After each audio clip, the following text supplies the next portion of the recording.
and they don't agree with us. But that doesn't mean we take our ball and go home.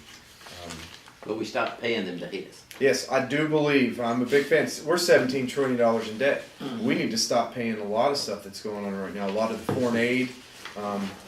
Our budget is too big, a lot of the social programs we have, the funding we did to the college that, I forgot what it was. It was an amazing study they did the other day. Oh, it was they discovered the best tongue twister. And we paid about $91,000 for that. And so these things, I read them day by day, and this is what we're spending our taxpayer money on, and we're broke, and we're giving it to the UN, and we're sending it to other nations, and we have a defense budget that's $868 billion. And you talk about cutting it, and people get upset, but what they don't realize is just back in 2001, it was only about $350 billion. So we were not weak in 2001. You could go back to these levels and take care of things. But yeah, the UN, we need to. And there's new global taxes due to come into effect, I think, next year. The day anybody in our government talks about a global body putting a tax on the people of this country is the day that person needs to be removed from office. I think it's passed. Yeah. By a federal law enforcement officer. They need to be arrested and tried for treason against this country. Or shot on the spot. Well, I don't know about shot. I try to stay away from violence. But I do believe that Or an airsoft gun. part of the problem is the people that are in our government are never held accountable, like we've spoke before. And I think if you arrested a few people and tried them for breaking the laws of this nation, we really could make some change. If you scared them, they'll go home, and we could get our like-minded people in Washington again. Yeah, but no. Well, we have an attorney general that lies under oath, so we have a lot of problems to work on. What would you do with the enemy combatants that we have in Guantanamo? I think they should be tried with military tribunals and serve their convictions. When I was in Afghanistan, we captured Johnny Walker, the American Taliban, at Mari Sharif, and we brought him back to the United States aboard the USS Peleliu, and he was an American citizen. And so I think because of that, he was properly tried in an American court. Now, to me, he should have been tried for treason, and he wasn't. He spent 20 years in prison. But enemy combatants that we capture on a battlefield, you can't just release them, and you can't just shoot them. And so we need to try them in a court, but not a U.S. court. You don't bring them to this country, and you don't allow them to go through. They don't have the rights that American citizens have, and this goes back to the illegal and the legal and illegal problem is illegals do not have rights of American citizens, and so once they're tried, they serve their sentence, and if it's 20 years in Guantanamo, then that's what it is, and once that's over, then you deport them back to the country you found them in, if they ever get out. And hope they take them. If you can leave them at the airport. I'm sure we could. They always say if they take them, and I think we could fly a plane and put it in the airport and push them out the back under armed guard and get back on the plane and take off, and then let them deal with them. Or drop them off the beach. That's what they would do to us. They force them over the border here. They encourage it, and so we need to stop being. We fund the entire world. We need to stop being afraid of it. There's a reason why people give up everything they have at a chance to come to this country. It's because we're so great, and I'm tired of citizens not feeling that. We are a great nation. We should be proud of what we do. We have helped more people to freedom than anybody else, and we need to stop being scared of doing what needs to be done. Sounds like you believe in American exceptionalism. I'm an exceptionalist. You are an exceptionalist because we were born exceptionalists. No, Dale's not. We get giddy about this time. I tell my kids, and this is something, I actually like this story. Just real quick, I tell my kids that they should be proud to be Americans because I don't think they hear it in school anymore. And so along with that, what I try to teach them is the history you don't learn in school is the Barbary Pirate Wars of 1901 when we went to Tripoli, World War I, or yeah, I'm sorry, 18. The Boxer Rebellion in China in the early 1900s, the World War I, World War II, what we did in Korea, all the other conflicts around the world where we have freed millions of people on the back of our taxpayers and with the blood of our men and women. And we should be proud of that. They should be thankful for what we provided them. And if we ever get to a point where we don't deserve it, that's one thing. But America, to this date, has done nothing wrong. And so I'm tired of hearing it. I don't need to apologize to anybody. No American needs to apologize to anybody. We need to stand with our head held high and our shoulders back and understand that we have a right to be proud for what we've done. Our fathers and their fathers and their fathers worked very hard to provide us what we have today, and it's our responsibility to carry that and pass it down to our children so they understand what we have. And I every day I tell my kids this, because the schools, they're not telling them. We've gone 48 minutes on questions and answers. I'll skip mine until we turn the camera off. I'd like to. Okay, so what do we have left for you? We started at 7:30, so you've got really 5, 10, 15, 17 minutes Okay, total. okay. Federal Reserve questions. Do you support or oppose efforts to audit the Fed? I think the Fed should be audited. I think the main reason why the government doesn't is because if the audit went through, our economy would collapse. I think the truth would be known at that point. I hear people talk about close the Fed.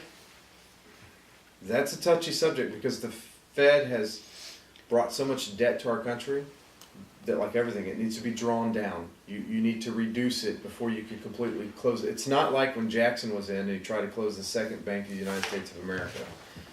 At the time, that was basically our Federal Reserve, and that was the big problem, and he fought to free us of that burden, and he did, and we ended up with the Federal Reserve. It's because it's the way the big bankers can take money from the people without them realizing it. What do you think of the current program of quantitative easing? I think it's amazing that our country can print money to buy bonds that allow us to print more money. The quantitative easing is a disaster. Anybody that thinks that our economic bubble is not going to burst is fooling themselves. The only thing we have done is bought more time, and with that more time, what we've done is made it where when this economic collapse happens, it's going to be far worse than it was originally intended to be.